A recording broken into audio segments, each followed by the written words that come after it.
마태복음 7장 24절에서 29절 말씀이고요. 24절 말씀, 마태복음 7장 24절 말씀 같이 읽겠습니다. 그러므로 누구든지 내가 이르는 이 말들을 듣고 그것들을 행하는 자고 그를 나는 자기 집을 반석 위에 지은 지혜로운 사람에 비하리라. 비하리라면 비유하리라 뭐 이 말 같은데요. 그러므로 누구든지 내가 이르는 이 말들을 듣고 그것들을 행하는 자, 말씀을 듣고 행하는 자는 이제 지혜로운 건축자가 되고요. 그렇지 않으면 이제 26절은 보면 어리석은 사람에 비하리라 이렇게 있죠. 어리석은 사람. 이 like인데 be like인데 이건 이제 이렇게 번역이 되고요. 뭐 같다 하리라 이렇게 하면 이제 더 쉽겠죠. 같다 하리라. 뭐와 같다 하리라. be like는 뭐뭐와 같으리라, 뭐뭐 같다 하리라 이렇게 하면 돼요. 그래서 지혜로운 자와 같다 하리라, 어리석은 자와 같다 하리라 이렇게 하면 되겠죠. 지혜로운 건축자, 어리석은 건축자입니다. 오늘은 이 산상수훈 마지막 강의입니다. 하다 보니까 이제 7장까지 오는데 70강을 했어요, 지금. 이러다가 이제 28장까지 다 하려면 너무 오래 걸릴 것 같아서 이제 다음 시간부터 이제 8장부터는 조금 진도를 빠르게 하겠습니다. 산상수훈 마지막 강의인데 말씀의 주제는 지혜로운 건축자, 어리석은 건축자입니다. 성경에 따르면 우리는 모두 농부이고 우리는 모두 광부입니다. 그렇죠? 우리는 모두가 농부예요. 주의 포도원, 그러니까 주님의 필드에 나가서 일하는 농부고요. 또 우리는 이 진리의 보화를 캐는 광부들입니다. 광부들이고요. 또 한편 우리는 배틀필드, 전투, 그 야전에 나가서 싸우는, 배틀필드에 나가서 싸우는 그리스도의 좋은 군사들이고, 또 장사를 해야 되는 상인들이고, 주님께서 주시는 문화를 가지고 장사를 해야 되는, 이익을 남겨야 되는 상인들이고, 또 주를 위해서 일하는 청지기들이고 관리자들이고 말이에요. 또 그리스도의 대사들입니다. 우리는 영적 희생물 드린다는 점에서는 영적 제사장이고 또한 왕가의 제사장들입니다. 우리는 주님으로부터 다양한 직무를 받았습니다. 그 중에 하나가 건축자입니다. 건축자, 빌더. 우리는 파괴자가 아니라 뭐다? 건축자다. 이거죠. 우리는 세우는 자다. 빌더 하면 세우는 자. 우리 믿음을 세워주고 덕을 세우고 하자 세우는 자. 에디파이어. 세워주는 자이면 동시에 뭐 건축자, 빌더라는 거죠. 주님은 반석이시고 기초석이십니다. 우리는 살아있는 돌들로서 영적인 집으로 건축되고 있습니다. 우리 주께서 산에서 제자들과 무리들에게 말씀을 선포하신 후에 이 말씀을 듣고 말씀을 듣기만 하고 듣고 그치는 자, 듣기만 하고 행하지 않는 자와 듣고 행하는 자의 차이를 말씀해 주셨습니다. 주의 말씀을 듣고 믿음으로 행하는 자는 지혜로운 자고 지혜로운 건축자입니다. 주께서 율법을 주시면서 신명기 27장 26절 그때도 주님께서 산에서 말씀하셨어요.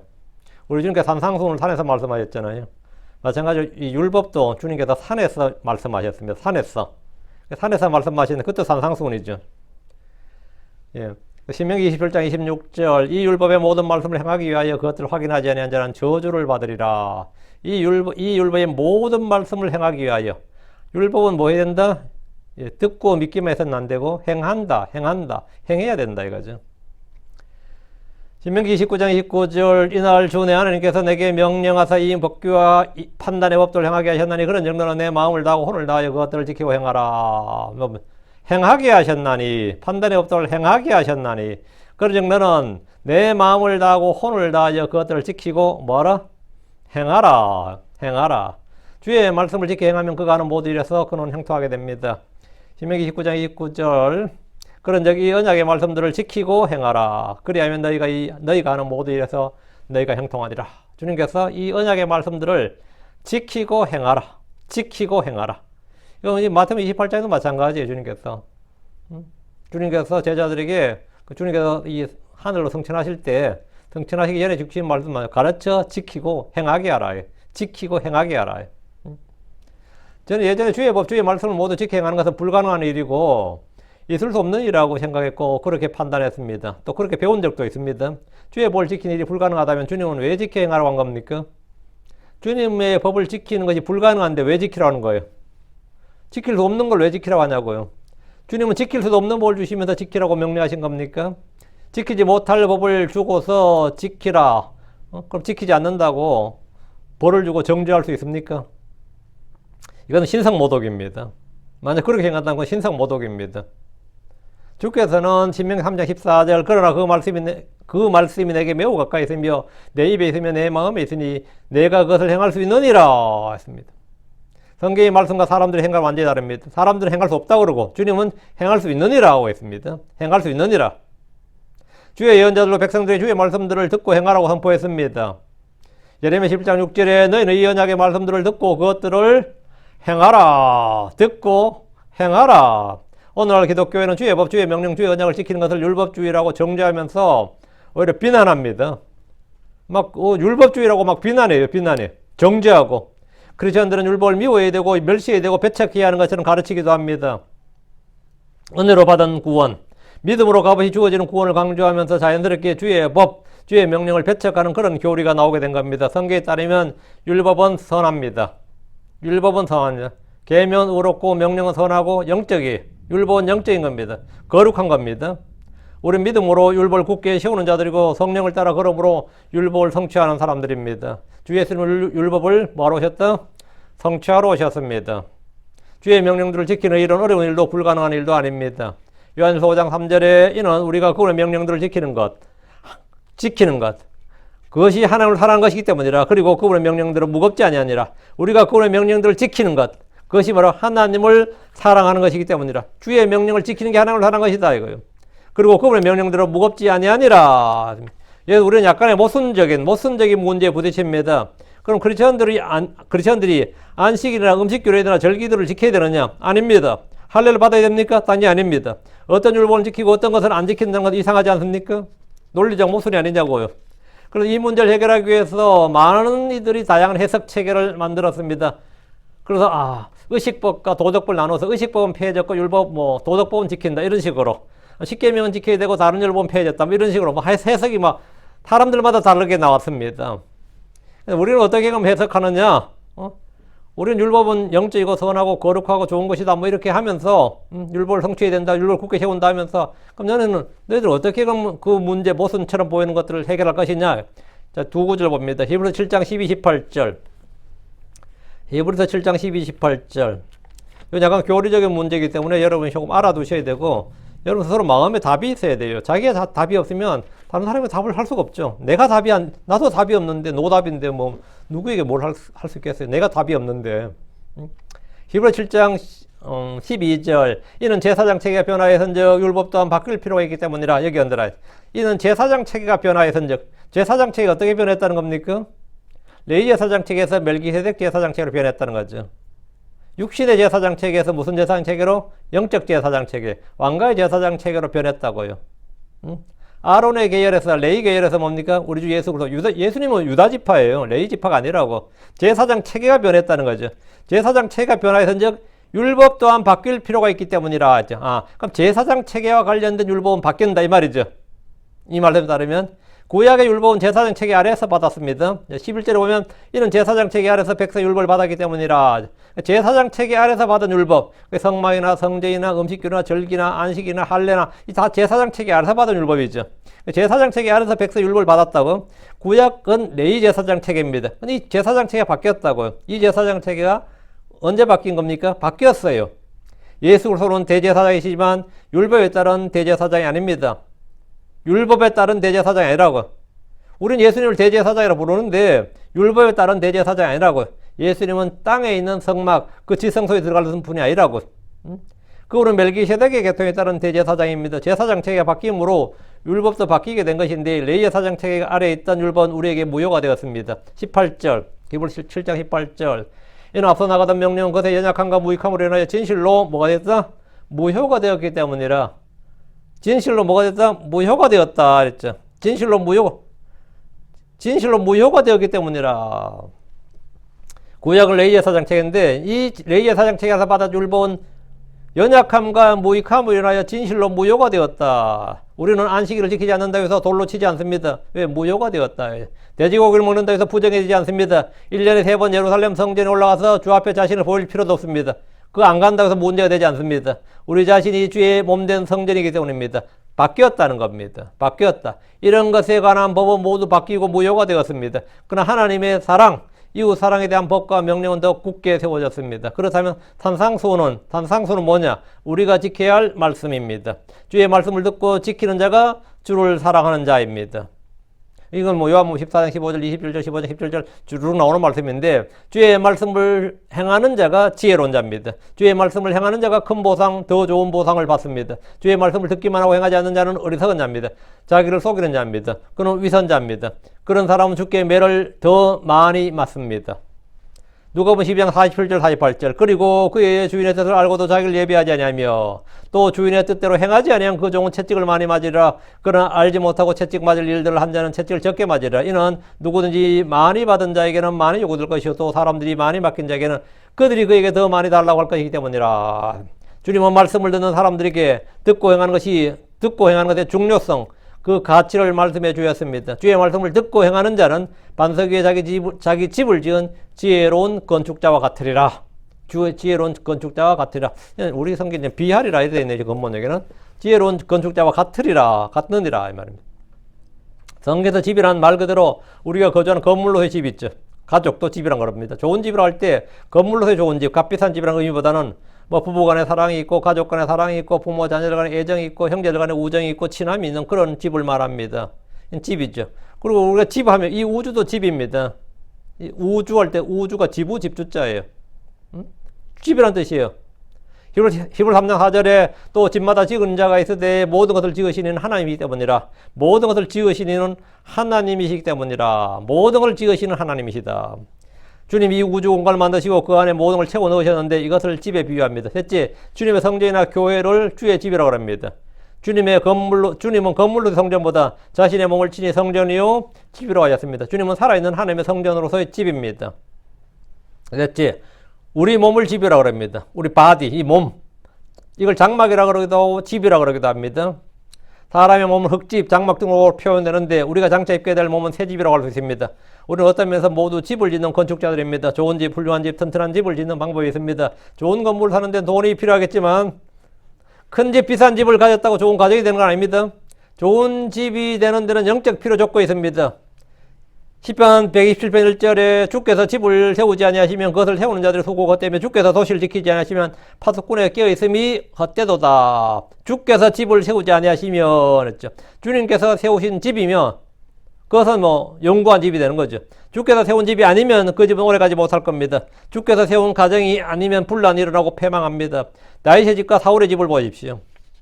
우리가 이제 요즘 뭐 사무엘기를 하니까 곧 다루는 부분인데 사무엘 3장 1절 이제 사울의 집과 다윗의 집 사이에 오랫동안 전쟁이 있었더라. 그러나 다윗은 점점 강하게 되었고 사울의 집은 점점 더 약하게 되었더라. 본래 사울의 집은 다윗의 집보다 훨씬 부자였고 강성한 집안이었습니다. 다윗의 집은 그다지 명문가정이 아니었습니다. 그러나 주께서 그의 집을 세우셨기에 점점 강성해질 수 있었습니다. 다윗은 주님 앞에 밀착함으로 지혜로운 건축자로서 자신의 집을 더 든든한 반석 위에 건축했습니다. 지었습니다. 자, 24절 본문 말씀 24절 그러나 이 말들을 듣고 그것들을 행하는 자들은 누구든지 나는 그를 자기 집을 반석 위에 지은 지혜로운 사람과 같다 하리라. 주님은 말씀을 듣고 행하는 사람은 자기 집을 반석 위에 지은 지혜로운 사람과 같다 했습니다. 많은 사람들이 좋은 집, 넓고 큰 집을 사기 위해서 돈을 벌고 애를 쓰지만 주님은 돈이 아닌 말씀을 듣고 행함으로 좋은 집을 세울 수 있다. 좋은 집을 건축할 수 있다고 말합니다. 꼭 권문세가나 재벌이 되어야 반석 위에 집을 짓는 것이 아닙니다. 육신적으로는 한없이 초라하고 형편없는 곳에 살지라도 영적인 명문 집안으로 이렇게 세울 수 있습니다. 뭐 대통령을 배출하고 대학 총재나 노벨상을 받는 학자들을 배출하고 거부들이 쏟아져 나와야 명망 있는 집을 세우는 것이 아닙니다. 주님을 두려워하고 말씀을 듣고 행하는 자들이야말로 진정으로 집안을 부흥케 하고 명문의 반열에 올리는 겁니다. 지혜로운 건축자가 누굽니까? 지혜로운 집을 세우는 건축가, 빌더가 누구냐고요? 말씀을 듣고 행하는 자들입니다. 주의 말씀을 듣고 행하는 자들. 말씀을 듣는 것은 복된 일이지만 듣고 행하지 않을 때 아무것도 아닙니다. 야고보서 1장 22절에서 25절에 그러나 너희는 말씀을 행하는 자가 되라. 또 듣기만 하는 자들이 되어 너희 자신을 속이지 말라. 이는 만일 어떤 사람이 말씀을 듣기만 하는 자가 행하는 자가 아니라면 그는 그걸로 자기의 타고난 얼굴을 바라보는 사람과 같기 때문이라. 이는 그가 자기를 바라보고 자기 길로 가서 자기가 어떤 사람인지 자기가 어떤 모습의 사람인지 즉시 잊어버리기 때문이라. 그러나 누구든지 자기의 완전한 복을 들여다보고 또 계속해서 그 안에 거하는 자는 듣고 잊어버린 자가 아니오 오히려 그 일을 행하는 자는 이 사람은 그의 행위로 복을 받으리라. 행위가 나을까 행실이 나을까 그의 행위로 복을 받으리라 했습니다. 우리는 말씀을 들음으로써 믿음이 생긴다는 사실을 압니다. 말씀을 듣고 또 들음으로써 믿음은 성장합니다. 믿음이 오고 믿음이 자라납니다. 말씀 묵상할 때 좋은 성공을 거두게 되고 열매를 맺게 됩니다. 그런데 듣고 잊어버리거나 듣는 것만으로 만족하는 이들은 자신을 속이는 자들입니다. 우리가 설교를 듣고 성경을 공부하는 것은 믿음으로 행하기 위한 것입니다. 말씀을 듣고 행하는 자는 자기가 행하는 일에서 복을 받습니다. 자신을 세우고 가정을 반석 위에 굳게 세우는 일은 주님의 말씀을 듣고 행함으로써 시작됩니다.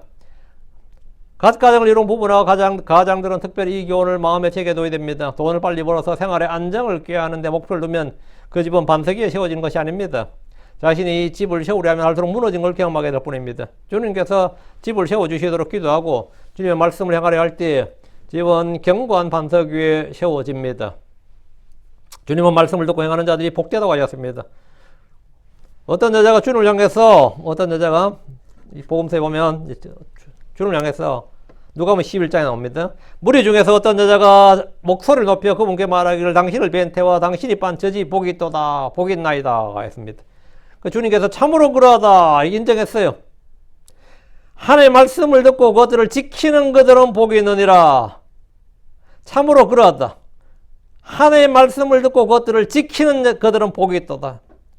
말씀을 듣고 지키는 자들이 복된 자들이라는 겁니다. 주님께서 말씀을 듣고 행하는 자들을 할 때 성경 신자들은 본능적으로 듣고 행하는 이란 말씀 사이에 듣고 행한다, 듣고 행한다 이 사이에 뭐가 있어요? 믿음이 있습니다. 듣는 것과 행하는 것 사이에 믿음이 있다고요. 믿음으로라는 행간의 의미를 딱 파악할 겁니다. 듣고 들음으로 보고 좀 믿음이 오죠. 행한다는 믿음으로 행한다고요. 그러니까 듣는 것과 행한다 이 사이에 뭐가 있다고요? 항상 믿음이 있는 겁니다. 항상 그렇습니다. 듣고 행한다 이 말은 뭡니까? 율법주의가 아닙니다. 들음으로 믿음이 오고 믿음으로 행한다 이 말입니다. 그러니까 우리가 듣고 행한다, 듣고 지킨다, 지키고 행한다 할 때 전부 다 막 그 안에 내포된 의미가 뭐죠? By faith, through faith. 믿음으로, 믿음에 의해 믿음으로 이 말입니다. 믿음으로 하나님의 말씀을 듣고 믿음으로 행하는 자들이 복이 있습니다. 말씀을 듣지 않고 행하는 것은 자기 의와 종교적 행위밖에 되지 않습니다. 듣긴 하지만 행하지 못한다는 것은 들은 말씀이 믿음과 결합하지 않기 때문에 그 열매 맺지 못하기 때문인 겁니다. 들었는데 행하지 못한다는 것은 그 들은 말씀이 믿음과 결합하지 못한 것이고,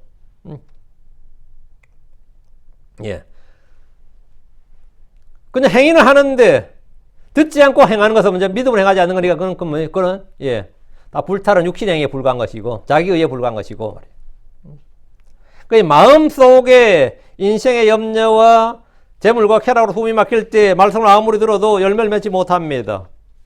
말씀을 달게 들었지만 아무 열매가 없었던 사람 중에 하나가 헤롯왕입니다. 그는 침례 요한이 하는 말을 달게 들었습니다. 헤롯이 음행과 탐욕으로 인해 형편없는 인간이었지만 그는 분명히 요한의 말을 달갑게 들었다고 합니다. 마가복음 20절에 이는 헤롯이 요한을 의롭고 거룩한 사람으로 알고 그를 두려워하며 그를 보호하였으며 또 그의 말을 들을 때 많은 일을 행하고 그의 말을 기쁘게 들었기 때문이라. 기쁘게 들었다. 그의 말을 기쁘게 들었다. 우리는 본문을 읽으면 헤롯의 회심이나 변화를 기대할 수 있지만 그 다음 구절을 보면 헤롯은 요한의 목을 베어버린 걸 봅니다. 헤롯은 요한을 통해 말씀을 들었습니다. 그러나 많은 일들을 행하기도 했습니다. 그런데 뭐가 문제입니까? 듣고 믿음으로 행하지 않았기 때문입니다. 우리는 성경을 읽을 때 언제나 본문의 말씀을 한 글자도 더 하거나 빼지 않고 그대로 보지만 성경과 성경을 통해서 행간의 의미까지도 읽어내야 됩니다. 믿음으로 행치 않는 모든 것은 그냥 죄입니다. 행위가 굉장히 중요한데 믿음으로 행하지 않는 것은 죄예요. 믿음으로 행하지 않는 것은. 믿음으로 행하는 것. 믿음으로 행하는 것. 그것이 열매고 주님께 보살을 받는 것이고 지혜로운 자다. 듣고 행하다. 믿고 행하다. 듣고 행하다. 누구도 듣고 들은 대로 우리가 다 행할 수는 없습니다. 그러나 듣고 믿을 때 믿은 것은 다 행할 수 있습니다. 우리가 들었다고 다 행할 수는 없어요. 그러나 듣고 그것이 믿음과 결합했을 때 그 믿음을 통해서 믿는 자는 말이죠. 모든 게 가능하다고. 믿은 것은 다 행할 수 있습니다. 믿음이 승리를 주고 믿음이 행위를 낳고 믿음이 열매를 맺기 때문입니다. 우리는 율법주의자들이 아닙니다. 모든 율법이나 계명을 지켜 행해야 한다는 것이 아닙니다. 우리는 아무리 작고 사소한 율법을 세대가 될 만큼 듣고 외워도 결코 지킬 수 없을 때가 있습니다. 그래서 어떻게 합니까? 들은 바 하나님의 말씀을 믿을 때 행할 수 있습니다. 계시록 22장 14절에 꿀의 명령들을 행하는 그들은 복이 있나니 이것은 그들이 생명나무 이루는 권리를 소유하게 하며 그 문들을 통해 그 도시 속으로 들어가게 하려 함이로다. 명령들을 행하는 그들은 복이 있다. 행한 복이 있죠. 예, 복이 있죠. 행하는 자들이란 말 앞에는 항상 뭐가 있다고요? 예, 육신으로 아닙니다. 믿음으로 사랑으로라는 말이 포함되어 있습니다. 주님께서 믿음만큼이나 행위를 많이 강조하셨는데 이는 어떤 사람들이 말한 것처럼 믿음과 행위의 균형을 잡으라는 뜻이 아니고 믿음과 행위는 새의 두 날개처럼 좌우처럼 양날개처럼 균형을 잡아야 된다 이런 뜻이 아닙니다. 믿음과 행위가 아니고 믿음의 행위입니다. 믿음은 뿌리고 행위는 열매입니다. 믿음과 행위가 아니고 믿음의 행위라고요. 그 믿음과 행위는 균형을 잡으라. 너희는 믿을 뿐 아니라 행위를 균형을 잡으라. 이런 뜻이 아니고 주님의 말씀을 듣고 믿어야 행할 수가 있고 믿음이 행함의 동력, 행함의 근거가 되고 믿음이 힘이 된다는 겁니다. 믿음이 바로 출처가 되고 믿음이 통로가 되는 겁니다. 지혜로운 건축자는 결코 자신의 생각대로 건축하지 않습니다. 성경에 처음 무엇인가를 건축한 사람이 성경에 누군죠?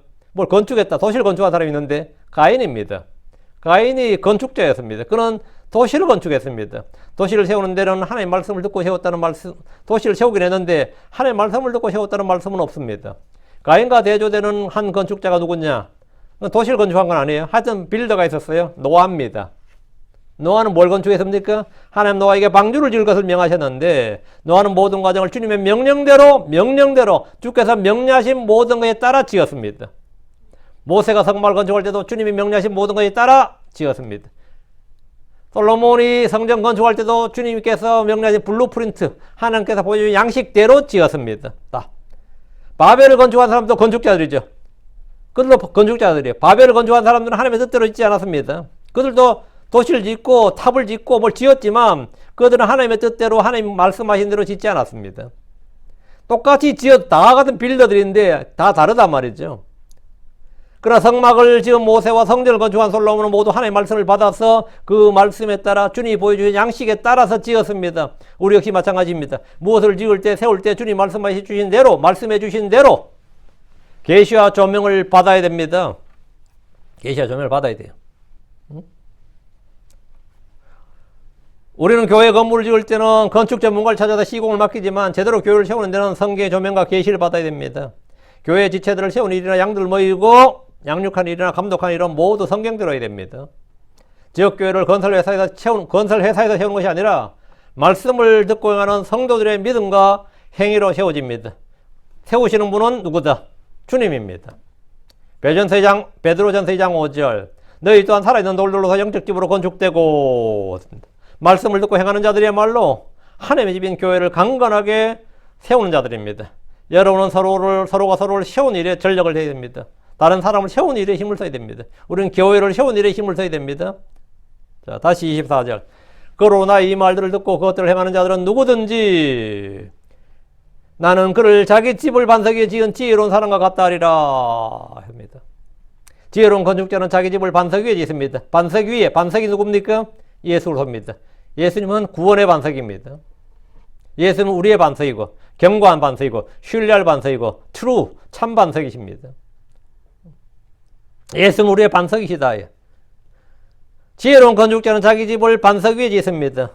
저 예전에 홍수 같은 거 났을 때 물이 집안이 약해지면서 아파트가 기울어진 것도 봤고 넘어진 것도 봤어요.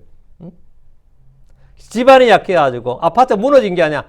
그 콘크리트는 얼마나 튼튼한지 그 모양 그대로 옆으로 기울어져 있더라고요.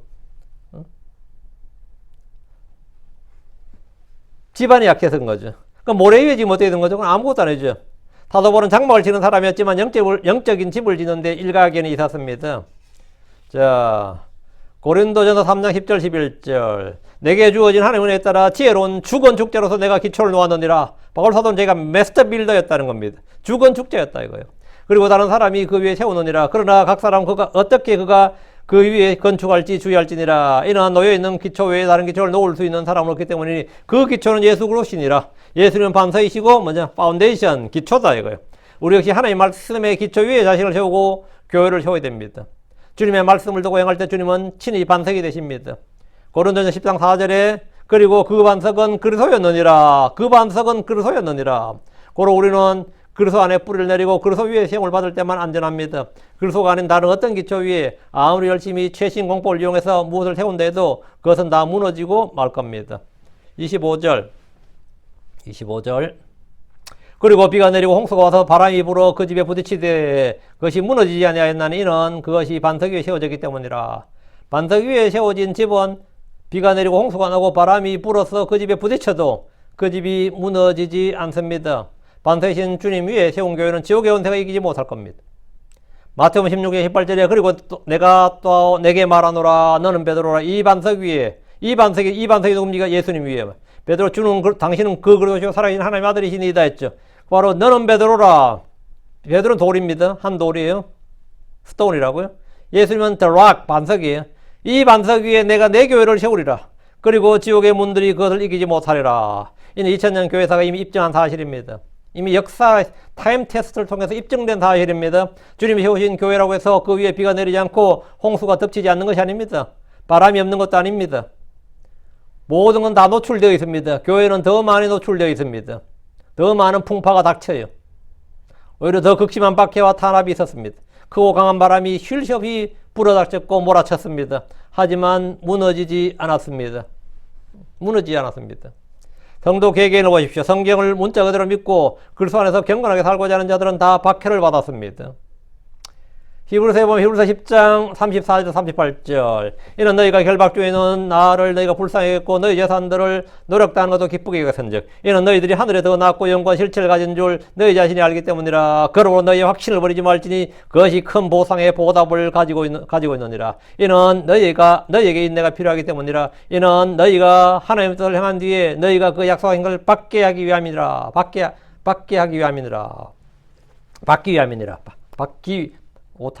위함이니라. 이는 조금만 있으면 오실 그분께서 오실 것이요 또 지체하지 않을 것이기 때문이라. 이제 의인은 믿음으로 살리라. 그러면 어떤 사람이 뒤로 물러가면 내 혼이 그를 기뻐하지 아니하리라. 이것은 말씀을 듣고 그대로 행하고자 하는 하는 이들에게 닥친 비요 홍수요 바람이었습니다. 말씀을 듣고 믿긴 하지만 그대로 행하지 않는 이들에게 결코 거친 비바람과 홍수가 들이치지 않습니다. 태풍도 없고 비바람도 없는 곳에서 있는 집이 안전할지 몰라도 그것이 튼튼한 것은 아닙니다. 오늘 이곳 미국의 신자들은 참으로 평온하고 안전한 곳에 거하고 있습니다. 그래서 아무것도 아닌 사람들도 다 믿음 좋은 척합니다. 그래도 시험 입증이 안 되죠. 제대로 된 비바람을 맞아본 적이 없기 때문입니다. 그러다 보니까 모두 돈 버는 데 바쁘고 애들 교육 문제에 매달리고 있습니다. 거기만 기도하고 그것만 온 신경을 다 쓰고 있습니다. 그것이 신앙인 줄로 압니다. 여러분 자신들 성도 개개인 한번 보십시오. 각자 한번 보십시오. 말씀을 듣고 행하는 자들은 어떤 고해나 어려움, 환난 가운데도 무너지지 않습니다. 성도들은 고난의 불 속에서도 태워지는 것이 아니라 정금같이 단련을 받습니다. 우리는 소멸되는 자들이 아닙니다. 단련받는 자들입니다. 홍수가 나도 무너지는 것이 아니라 마치 솟아나는 섬처럼 우뚝 솟아납니다. 이는 살아계신 반석이신 예수 그리스도가 함께 하시기 때문입니다. 이사야 43장 2절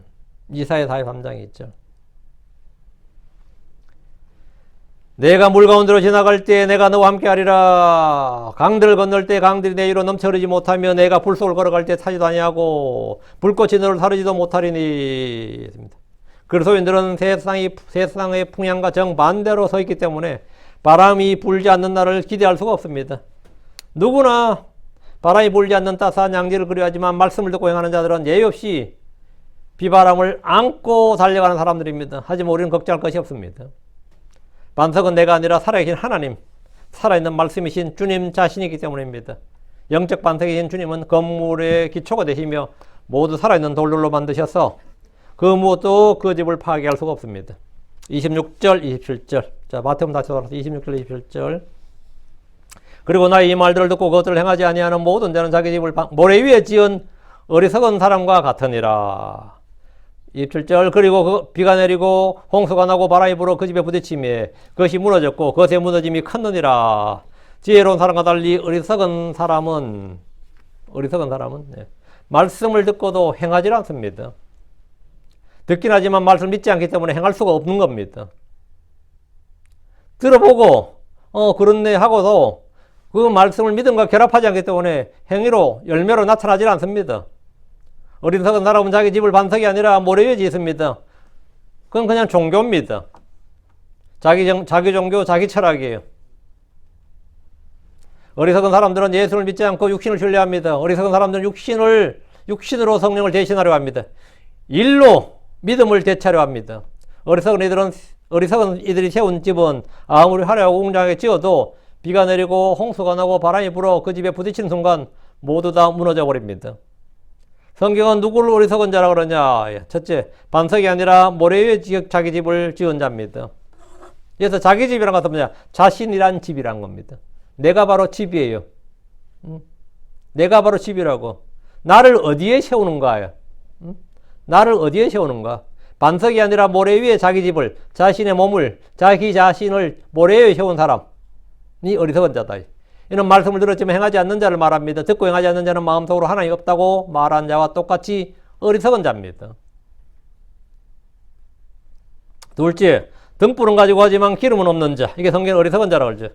경건의 모양은 있으나 경건의 능력은 없는 자들이 여기에 속합니다. 믿음은 있지만 행함이 없는 자들 역시 이와 같은 부류입니다.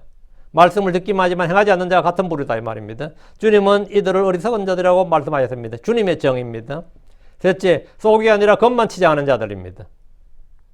속이 아니라 속을 새롭게 하거나 치장하는 게 아니라 겉을 치장하는 사람.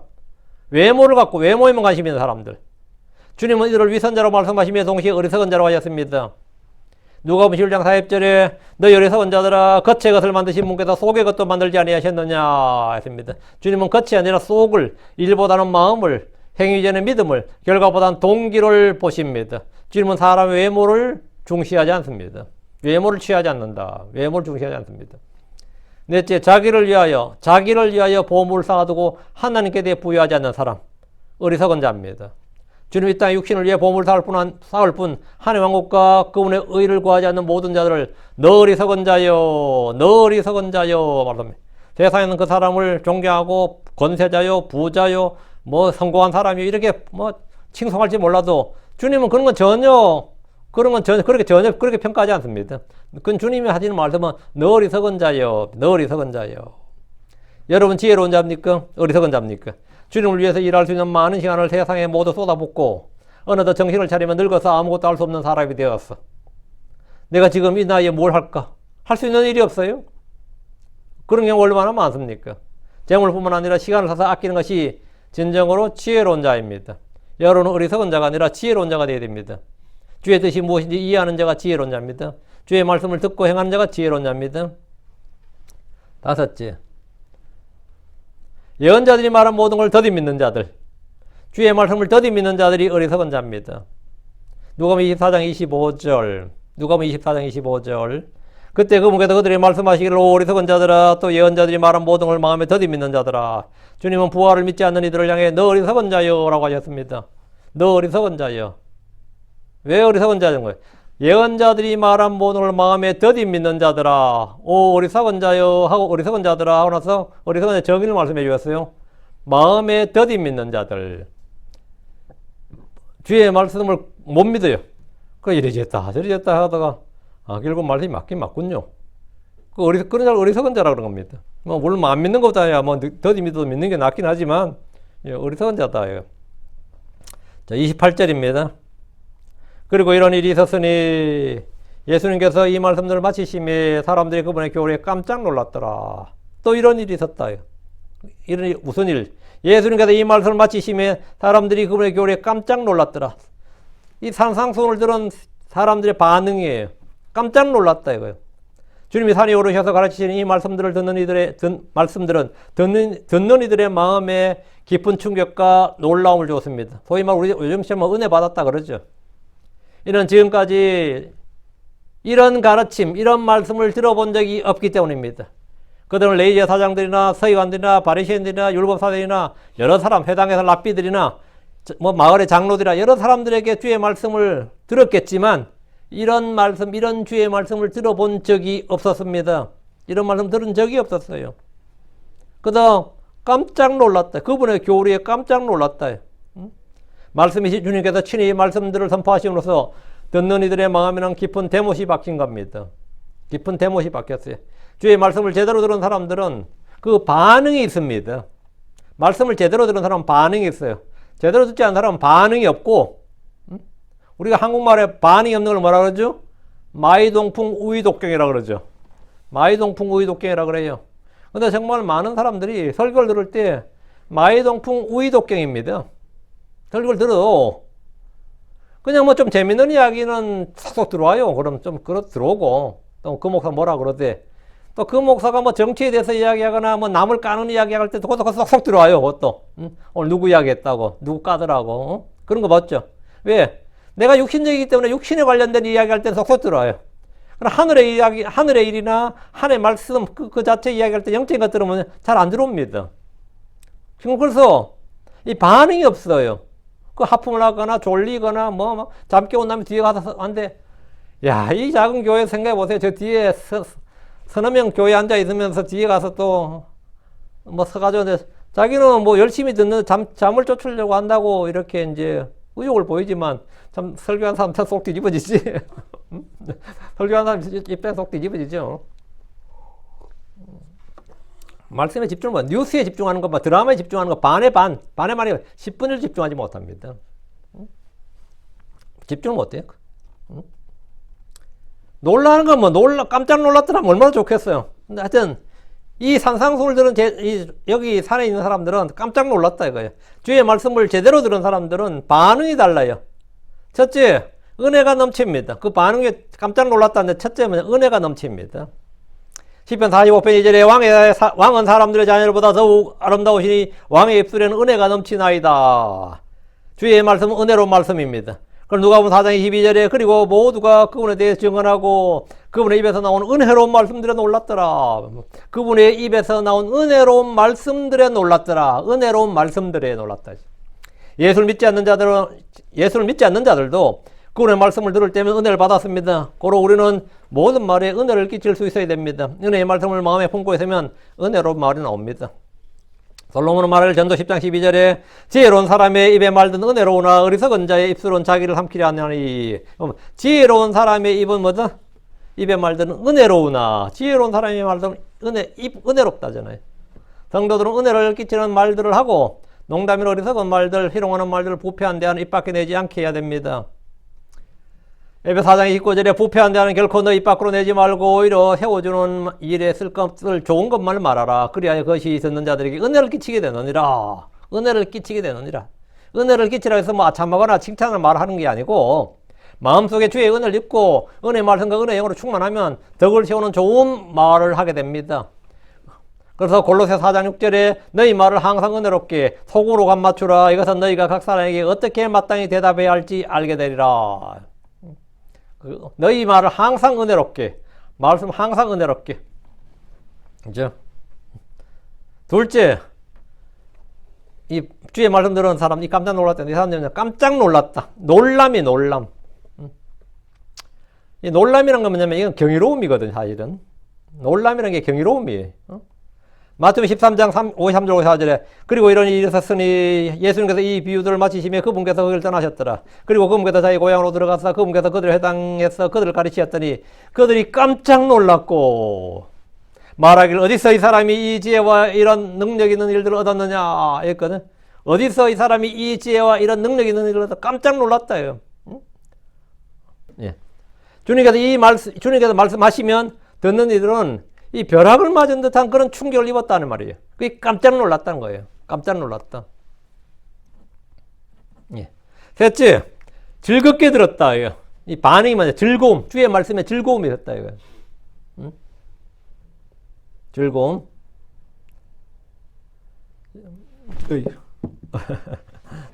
제가 펜 놓쳤어요.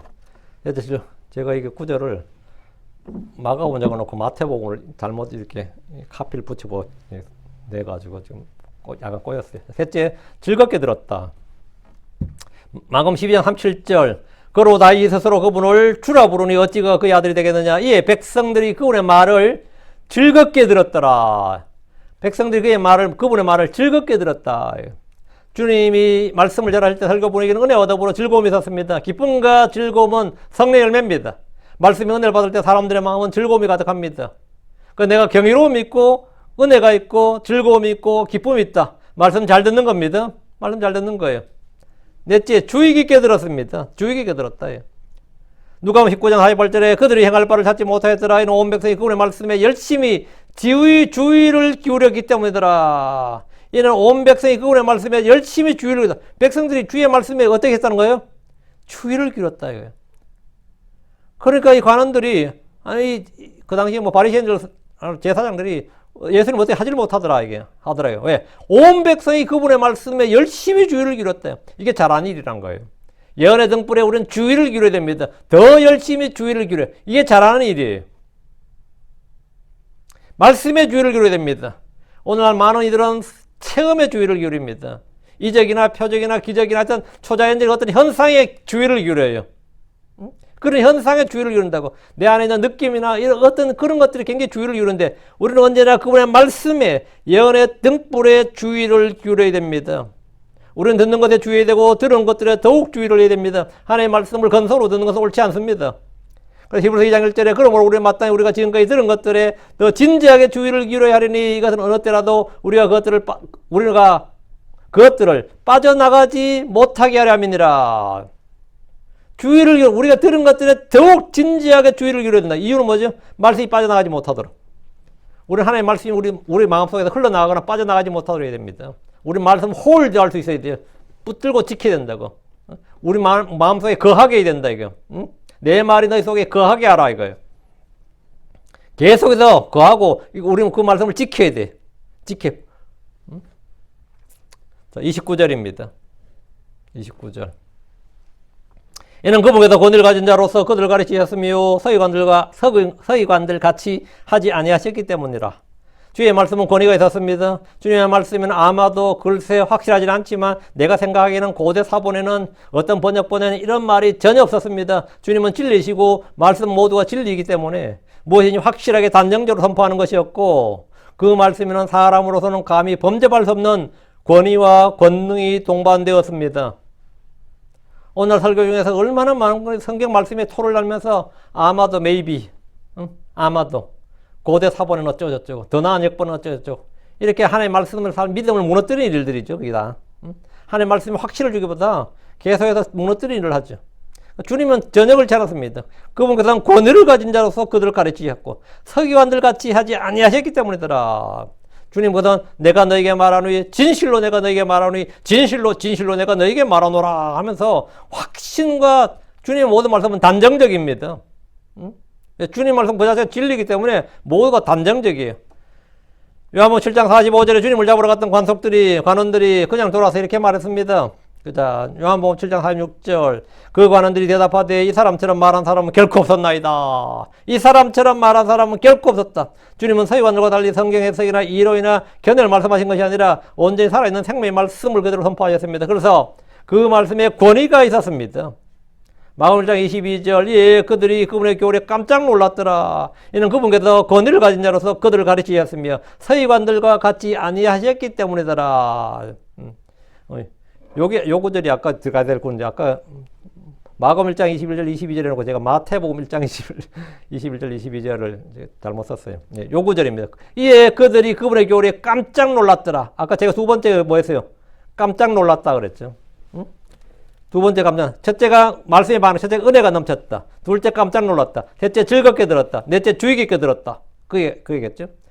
둘째가 깜짝 놀랐더라. 깜짝 놀랐더라. 이 깜짝 놀랐더니 하나가 해당에서 비유의 말씀들을 들을 때 해당의 사람들이 깜짝 놀랐고 또 이거 할 때 그분의 교리들이 깜짝 놀랐더라. 예, 그들이 그분의 교리에 깜짝 놀랐더라. 깜짝 놀랐더라. 그래서 권위 있는 자와 같고 그분께서 권위를 가진 자로서 권위 있는 자와 같다. 이 말씀은 이미 우리가 산상수훈을 읽고 공부하면서 마음속 깊은 곳으로 우리가 스며들고 있습니다. 이 말씀들이 권위 있는 말씀 같았어요. 이 말씀을 제가 이 하나님의 말씀으로 그대로 내가 받지 않았을 때 말씀을 듣고 배웠지만 내 삶에 변화도 없었고 생각의 열매도 없었습니다. 이게 뭐 천년왕국의 말씀이니 뭐 어쩌고저쩌고 하면서 전부 다른 세대로 돌려버리고 이렇게 하니까 그게 사실은 말씀을 배척한 일이죠. 그 세대주의가 좋은 점도 있지만 아주 위험한 점 중에 하나가 내가 받아야 할 말씀들을 대상과 세대를 틀어버려서 결국 말씀을 다 배척해버리는 것. 내가 지금 받아서 지금 내가 믿음으로 결합해야 될 말씀들을 다른 세대, 다른 대상으로 다 돌려버리는 거예요. 그렇게 함으로써 뭡니까? 말씀을 잘못 이야기되고 잘못을 저지르게 되는 거죠. 에러를 범한다. 오류를 범한단 말이죠. 그 하나님의 말씀, 우리가 이 말씀을 깊이 받아들였을 때, 주님께서 말씀하신 마태복음 5장에서 7장까지 이 산상수는 우리 삶에서 우리 자신, 우리 안에서 우리 자신의 변화를 유발하고 열매를 맺게 하는 위대한 살아있는 권능 있는 말씀, 정말 믿는 자에서 효력있게 일하는 말씀이 되는 겁니다. 이 말씀이. 그렇지 않을 때 이 말씀 그냥 참고사항밖에 안 되는 거죠. 그건 어리석은 건축자가 되는 겁니다. 내가 이 말씀 읽고도 어리석은 자가 되고 설교를 듣고 공부하면서 어리석은 자가 되는 거예요. 우리 킹잼 성경 신자들은 유난히 이 세대주의 신학에 깊이 이제 몰입한 분들이 많아요. 그 세대주의 하면서 예, 정말 이 중요한 말씀들을 그냥 다 배척해 버리는 거죠. 그런 것은 그냥 가장 어리석은 자들입니다. 바보들이 된단 말이죠. 우리는 이 산상수를 공부하면서 이 마음속 깊은 곳으로 이 말씀이 우리 안에 스며들고 이게 믿음과 결합하고 마음의 보고에 쌓아둬야 돼요. 우리는 이미 주님의 권능과 신성을 충분히 체험하고 있기 때문입니다. 우리는 늘 주의 말씀을 접할 때 은혜롭고 경외롭고 즐겁게 그리고 권위를 두면서 주의 깊게 더욱 주의를 기울여서 받아들이고 그것들이 흘러나가지 않도록 빠져나가지 않도록 붙들어야 됩니다.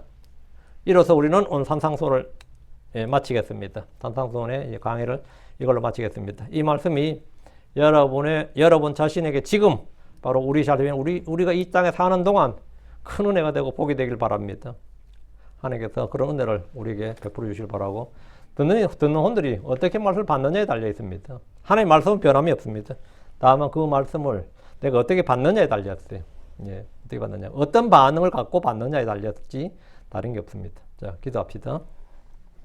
위대하고 거룩한 주 하나님 감사합니다. 하나님께서 은혜 주셔서 오늘 주의 말씀을 선포했습니다. 선포된 모든 말씀들이 정말 은혜 가운데 참 주의 영이 충만한 가운데 성도들 마음 안에 받아들여지게 해주시옵소서. 전능자 주 하나님 저희 눈을 열어주시고 귀를 열어주시고 마음엔 또 깨달음을 주셔서 저희가 어리석은 자로서 행하지 않고 걷지 않고 지혜로운 자로서 걷게 해주시고 주의 뜻이 무엇인지 이야기해 주시옵소서. 주의 말씀을 들을 뿐 아니라 그것을 믿고 행함으로써 믿음의 선한 행위가 나오게 하여 주시옵시고 또 성령의 열매가 충만하게 해주시옵소서. 사랑하는 아버지 하나님, 저희가 정말 이 땅에서 지혜로운 성직이, 지혜로운 종, 지혜로운 건축자, 지혜로운 사람으로서 아버지 하나님 정말 그런 사람을 인정받게 해주시옵소서. 주 하나님 도와주십시오. 저희가 아버지 세상 지혜가 아니라 하늘의 지혜, 영적인 지혜, 하나님의 지혜를 소유하기를 원합니다. 누구든지 지혜가 부족하거든 구해주시고 구짓지 않는 하나님께 구하라고 하셨는데 주님께서 우리가 구할 때 또 주시는 분이십니다.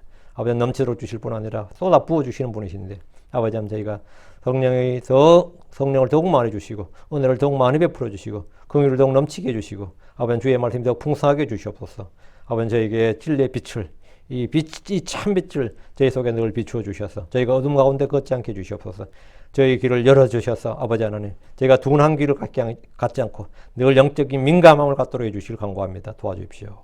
그리고 아버지 이 산상순의 모든 말씀들을 저희가 아버지 하나님 다른 세대, 다른 대상으로 돌려서 저희 자신이 마치 이 말씀을 배척하는 어리석은 자가 아니라 이 말씀을 마음에 받아서 이 말씀이 효과적으로 일하는 권위 있게 일하는 것들을 체험하는 그런 증인이 되게 해주십시오. 감사드립니다. 주의 성기도합니다. 아멘.